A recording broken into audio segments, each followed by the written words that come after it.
মার্কিন president Donald Trump বলেছেন, এই সপ্তাহেই রাশিয়া ও ইউক্রেনের মধ্যে চুক্তির খুব ভালো সম্ভাবনা রয়েছে। অবশ্য কোন শর্ত মেনে এই চুক্তি হবে বা হতে পারে তা জানাননি ট্রাম্প।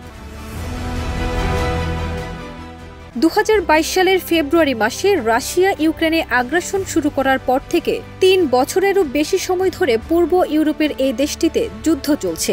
21 এপ্রিল এক প্রতিবেদনে এই তথ্য জানিয়েছে বার্তা সংস্থা আনাদোলু।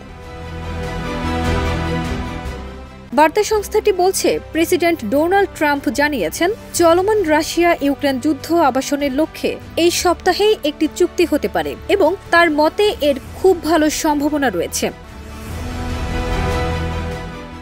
21 এপ্রিল হোয়াইট হাউসে স্টার এগরোল উপলক্ষে আয়োজিত বার্ষিক অনুষ্ঠানে এক সাংবাদিকের প্রশ্নের জবাবে ট্রাম্প বলেন, আমি মনে করি এই সপ্তাহে মস্কো ও কিয়েভ একটি সমঝোতায় পৌঁছাতে পারে। তিনি আরও জানান, ইউক্রেন ও রাশিয়া নিয়ে আমাদের দারুণ কিছু বৈঠক হয়েছে।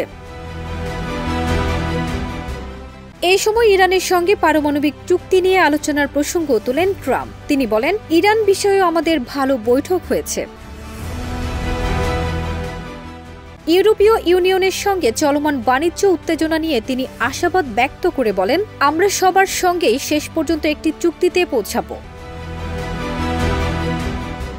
উল্লেখ্য, রাশিয়া ও ইউক্রেনের মধ্যে 2021 সালের শেষ দিক থেকে উত্তেজনা শুরু হয় এবং 2022 সালের ফেব্রুয়ারিতে পূর্ণ মাত্রার যুদ্ধ শুরু হয়। সেই যুদ্ধ 3 বছরেরও বেশি সময় ধরে চলছে, আর এতে হাজার হাজার মানুষ নিহত ও বাস্তুচ্যুত হয়েছেন।